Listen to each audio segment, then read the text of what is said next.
persecuting you, try reading the book of Job and then try feeling sorry for yourself.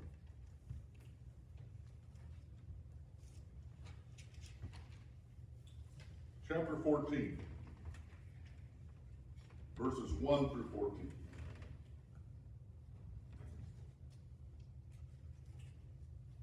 We're all adrift in the same boat.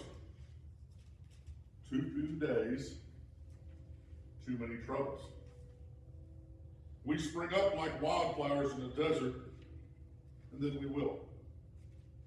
Transient as the shadow of a cloud. Do you occupy your time with such fragile wisps? Why even bother hauling me into court? There's nothing much to us to start with. How do you expect us to amount to anything? Mortals have a limited lifespan. You've already decided how long we'll live. You set the boundary, and no one can cross it. So why not give us a break?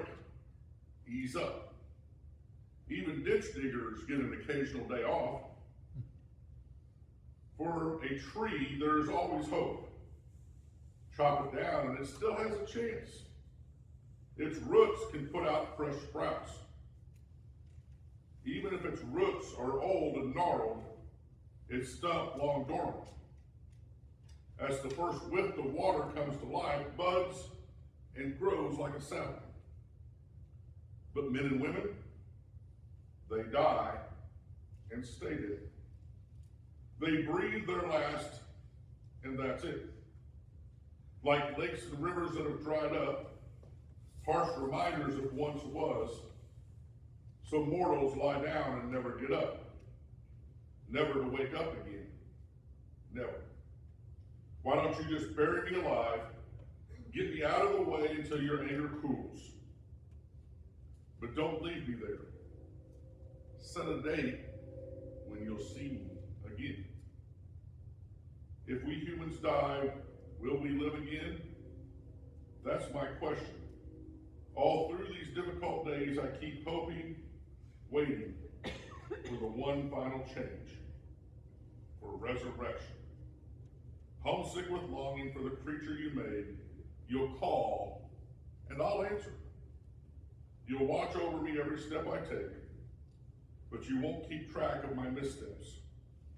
My sins will be stuffed in a sack and thrown into the sea, sunk in the deep ocean. Will the church please hear what the Holy Spirit is speaking to them today? Thanks be to God. Well, I get to take a break today and enjoy worship as well with you today. As you know, Adam is working to become on lay speaking, so I'm giving him a few more opportunities, practice to get comfortable with it and kind of decide how far he wants to go with this. And so I'm going to sit down and enjoy this as well. I've helped substitute teach multiple times at the school, and oddly enough, this is usually the size of the class I'm with, is about 18 people. I've never had a teacher also in the class at the same time, so it's a little different than this. Anyway, so we were working through some of the different things, just following along with the series, and it's the first time I've kind of done this, where I've tracked along with the series and tried to learn what I could learn from this point, instead of just sort of, cherry picking something that I knew more about. And so we were talking this morning about how I started looking into this 2 weeks ago, and it was like, okay, I got an idea. And then this week it was like, oh, that idea is completely changed. Completely changed. And so the more I got into this at first I was like, wow, this is pretty short. I don't know what to do with this.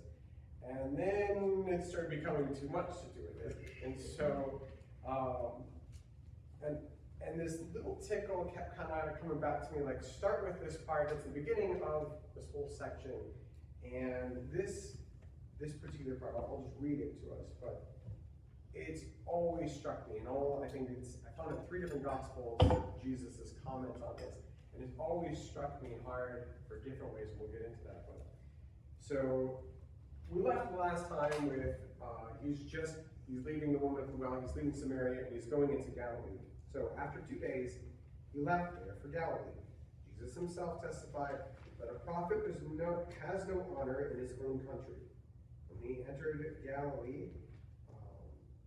The Galileans welcomed him because they had seen everything he did in Jerusalem during the festival, but they also had gone to the festival.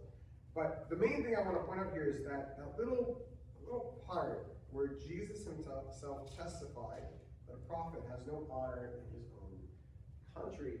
And we've seen that in different ways, being missionaries and going back and then coming back to the places that we've served in. And when you grow up in a town, it's hard to go away and then come back and then be taken a different way, right? Because everybody remembers you as the kid and everything you did. And even if you didn't do anything wrong, your siblings did, and they all remember that too, or your parents did, and all that kind of like stays with you. And so that's where I was going to go with this. And then I started thinking more and more about it, and then around Thursday I started really thinking, is Jesus from our hometown? Like, I'm so easy to like look at it and put myself in the position of Jesus, to be like, oh yeah, I know how he feels there. But I've never really stopped and thought, am I so comfortable with Jesus because I've grown up in the church that Jesus is now a part of my hometown and he's lost his power on me? And that part started pulling my heart out a little bit more, especially with older Christians, like people who've been in the church a long time. Because if we grew up in the church, Jesus has just become possibly another neighbor down the street. I mean, we know everything about him. If we are from Nazareth as well now. So we know that, he's the carpenter's son. It's Joseph. We know his mom, Mary. She's told us the birth story like 100 times because every woman shares the birth story to other women. So we all know that story. We know him. We know his brothers. We know, we have his brothers James and Joseph, Simon, and his sisters. We know them too. They all grew up in this town. And so it's hard to break that away and understand, like, if we know everything about him, have we lost that, mysticism is the wrong word, but that idea of his sovereignty? We just know him so well. We knew the shenanigans he got into in his tween years.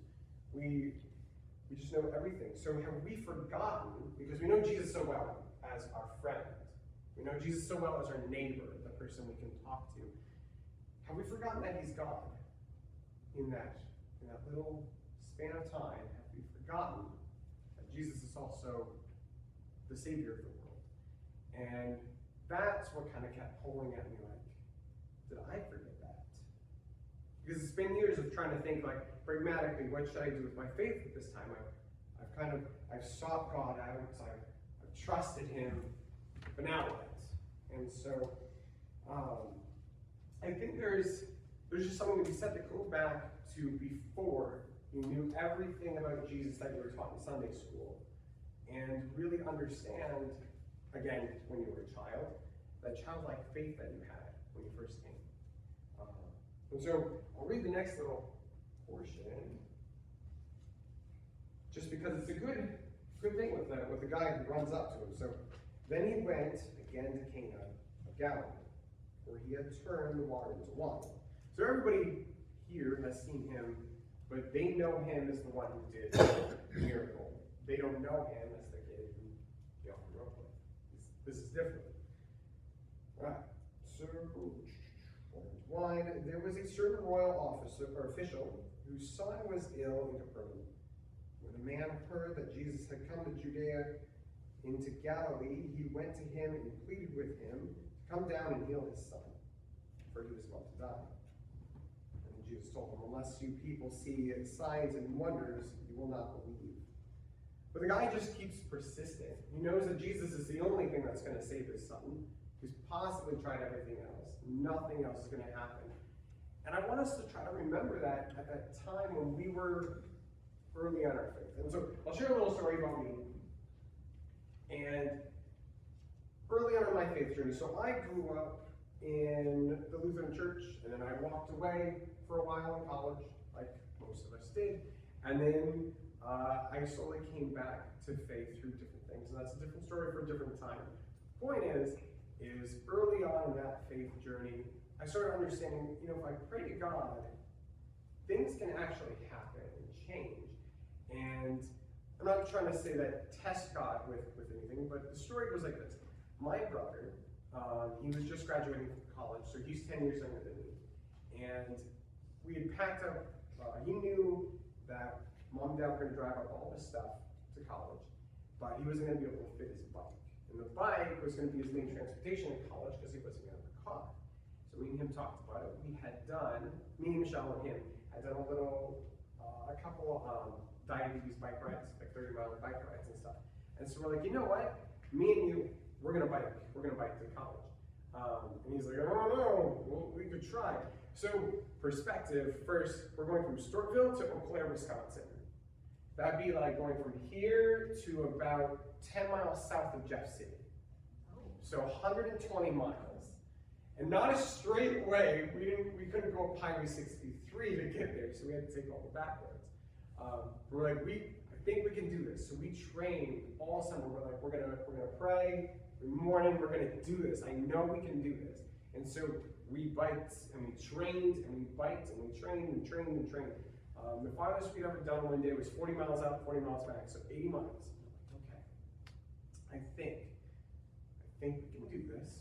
We'll pack spare tires. We'll pack everything else we need, and we'll give it a shot.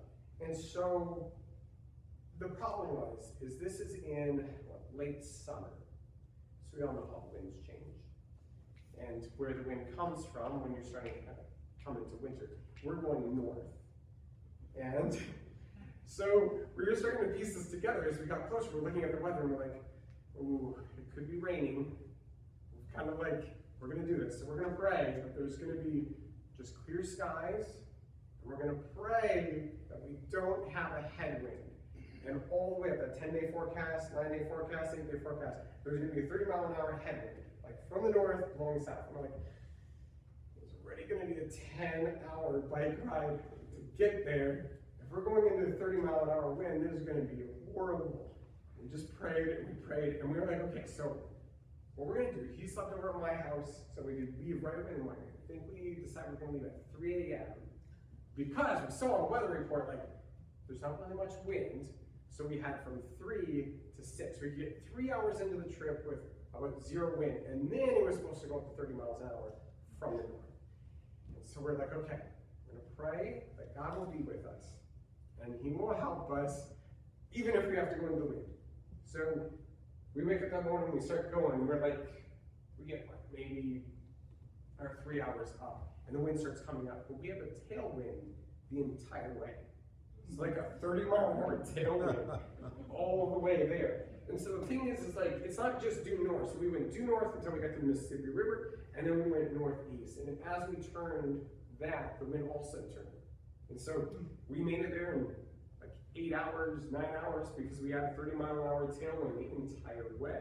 So for me, this was a very big, like, oh my God, like God is real. Like you ask for prayer, and real things can come out of it. So it was really eye-opening for me, that particular experience. And we'll come back to that because there's more to that story. And then I'm just going to discuss the trusting faith part here. So we have, so Jesus told them, unless few people see signs and wonders, you will not believe. Unfortunately, I was going through a stage where I wasn't going to believe fully until I saw signs and wonders. And I think all of us have run into that thing, like, show me a sign, show me a wonder. And then after that, it's hard to contradict that. It becomes part of your story. So, sir, the official said to him, come down before my boy dies. Go, Jesus told him, your son will live. The man believed what Jesus had said to him and departed. While he was still going down the road, his slaves met him, saying that his boy was alive. He asked them at what time he was getting better. Yesterday at 7 in the morning, the fever left him. They answered. The father realized this was the very hour at which Jesus had told him, your son will live. And then he himself believed, along with his whole household. And therefore, this is the second miracle. So our trusting faith sometimes comes in the way that we ask. You know, we ask for God to show us this thing. We ask for God to guide us, and sometimes He does it exactly the way you ask for it, and it just all fits together nicely. Sometimes it doesn't work that way. Sometimes, unfortunately, we say, well, God, doesn't answer, it does answer, but sometimes His not answering is His answer. And sometimes it's not the way or the thing we are hoping or expecting. So revisiting the bike ride story. So my parents drive me back, because I've been too much to do around here. So they drive me back, and the next morning I was going to be working at the grocery store, 5 a.m. unloading a truck. And I didn't have a car either at the time, so I biked to work every day. And work was about 1.5 miles up the road. And now the headwind is 40 miles an hour from the north. I'm going into the wind, and I'm just sitting there like, man, I should have prayed this morning that there wasn't the wind. And then I realized that this wind isn't for me. This wind is for somebody else. Like, God, like sometimes, where do we say? So, here we go. Some days the wind in your face is the answer to someone else's prayer, or simply the reminder that Jesus Christ is Lord and not you. And though you may have discomfort, He is still Lord and worthy of that praise. So even when God doesn't answer us the way we want, doesn't mean that that action or non-action is any less praise to the Lord. And I think that's a big part that we forget as in our Christian walk, is that the good news is not that we get all of our prayers answered the way we want them answered. The good news is that Jesus is Lord over everything. And that is the good news. We don't have to worry about all the worries in the world because Jesus is worrying about those. And so we can let Him be the Lord of that. All right? Bad with endings. Yes. All right, our closing hymn is Are Ye Able? That's page 530.